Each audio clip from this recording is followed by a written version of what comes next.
Good afternoon, students. In this video, let us discuss the various features of CGST Act 2017. The Government of India, in its Union Budget 2017, has announced 4 GST Acts. That is CGST Act, Central GST Act, State GST Act, Union Territory GST Act and Integrated GST Act 2017. Now let us see what are the salient features of CGST Act 2017. The first one is that it is a tax on supply. As of we know, GST is a tax which is levied on all supply of goods. That means the previous concept of levying sales tax was on sales. If you take the example of excise duty, it was a tax on manufacture. Rather than that, now in GST, it is levied on all supplies. So what is supplies? There is difference between the term supply and sales. Supply includes sales as well as barter system. It includes transfer of goods and services as well as the lease. So all these are covered under the meaning of supply. The second one is that it is destination based GST consumption tax. Old ಕಾನ್ಸೆಪ್ಟಲ್ಲಿ ಏನಿತ್ತು ಅಂದರೆ old tax ಸಿಸ್ಟಮಲ್ಲಿ origin based ಅಂದರೆ ಯಾವ ಪ್ಲೇಸಿಂದ good supply ಆಗ್ತದ sale ಆಗ್ತದ ಅಲ್ಲಿ GST ಲೆವಿ ಆಗ್ತಾ ಇತ್ತು. ಈಗ GST ರೂಲ್ ಏನಂತ ಹೇಳ್ತೇವೆ ಅಂತ ಹೇಳಿದರೆ ಯಾವ ಸ್ಟೇಟ್ ಅಥವಾ ಯಾವ ಪ್ಲೇಸಿಗೆ the place of destination is considered as the place of supply. The third one is that source of revenue. Here, if there is any interstate supply of goods for example, the goods are supplied from Karnataka to Maharashtra. Now it tracks IGST. IGST means integrated GST. So integrated GST is levied and collected by the central government. The next is that transaction value. For levying any tax, there is need of two things. One is that what is the rate of tax and the other one is that the value upon which the tax is levied. Alva? Ega, what is the rate of tax? It is determined by the GST Council. Okay, there are different tax slabs. So, yava product, yava category bartade, ಎಷ್ಟು rate apply ಆಗುತ್ತಂತ GST Council specify ಮಾಡ್ತದೆ. ಯಾವ value ಮೇಲೆ the value upon which the GST is levied, ಎಷ್ಟು percent ಯಾವುದ್ರ ಮೇಲೆ ಅಂತ ನೋಡಬೇಕಾದ್ರೆ GST is levied on transaction value. What is transaction value? It is not only the price of the product. For example, you are selling a television set. The cost of television set is 10,000 rupees and you collect 1,000 rupees extra for installing it at the place of the consumer. Actually, the price of the TV set is 10,000 and you are collecting 1,000 extra for installation. Now, what is the value of supply? We can say that the value of supply is 10,000 because the value of TV set is 10,000.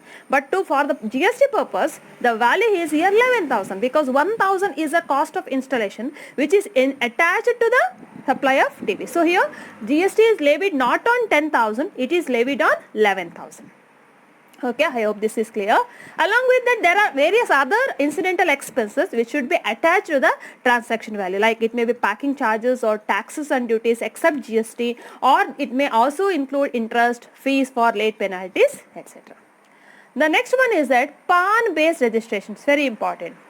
Okay, all of you know that GST registration is compulsory when the turnover of a dealer exceeds rupees 40 lakhs or 20 lakhs as the case may be.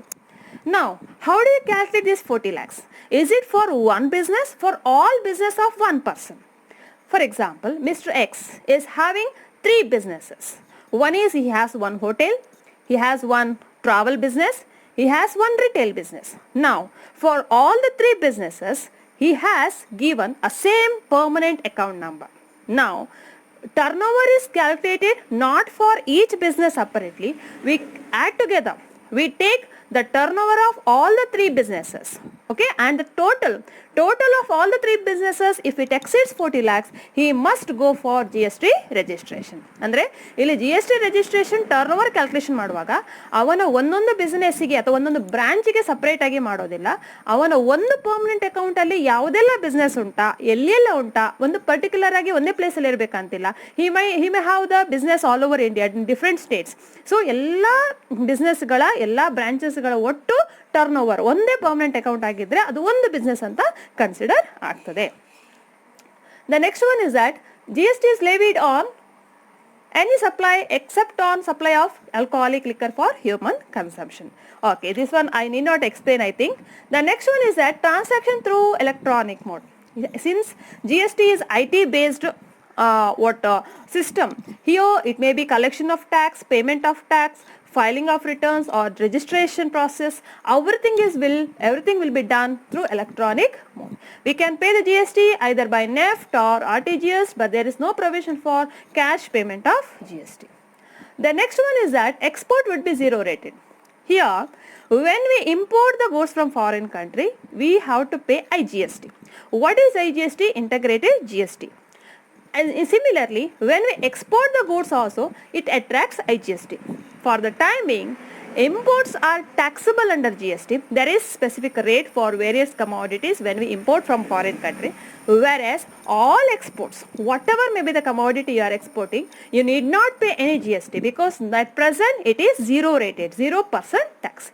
The reason is that the government wants to motivate, encourage the entrepreneurs of the country to have more and more exports so that to bring a foreign revenue to the country, and it wants to restrict the import by levying more and more tax on import of goods. The next is that liability to pay GST.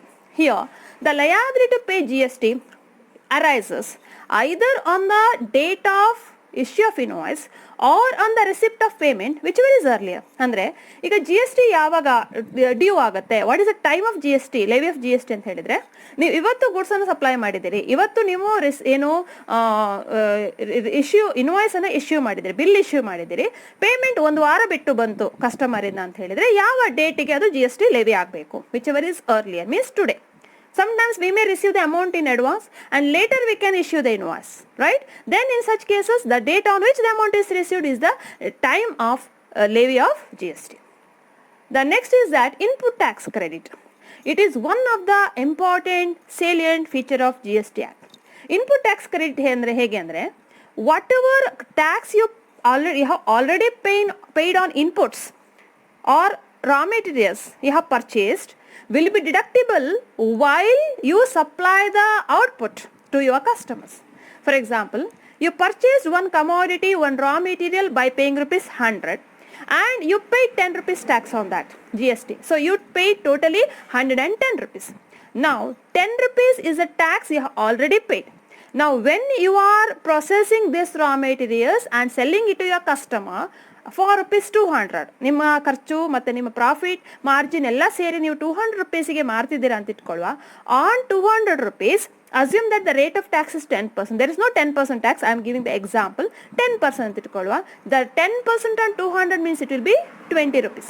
Right? Now you need not pay 20 rupees to the government because you already paid 10 rupees on the raw materials while you have purchased, and by using the same raw material you are supplying the goods. Therefore you have to pay again now 10 rupees extra because 10 rupees you have already paid. Now out of 20 you deduct 10 rupees which you have paid earlier. Now you are paying 10 rupees. That is called input tax credit. And one more point is that this is not applicable when you are purchasing the goods for your own consumption or in case of supply of food, outdoor catering, health services, etc. The next is that returns. How do we file the returns? Annual returns. Every taxpayer who is registered under GST must file the return on monthly basis. He should give the details about the supplies provided, details of suppliers, details of payment of tax. In addition to monthly returns, annual return should also be filed by the regular dealer. Whereas, if a dealer is registered under composition scheme, composition dealer, he can file the return once for 3 months. Quarterly return is sufficient for composition dealers. Next, separate electronic ledgers for cash and credit. Here, while allowing the input tax credit, we have to look into the matter of cash ledger and credit ledger, and both of these are maintained under electronic system. We are going to discuss with that again in the while talking with input tax credit. The next is refunds and welfare fund. Any taxpayer may apply for refund of taxes in cases payment of taxes he has paid more or he has unutilized input tax credit. Okay, suppose he has paid more tax Okay, later finally he calculated the tax and it has come less amount. Now he can claim for refund of tax. Okay, yes. So all these are the different features, salient features of CGST Act 2017. I hope this topic is clear to you. Thank you.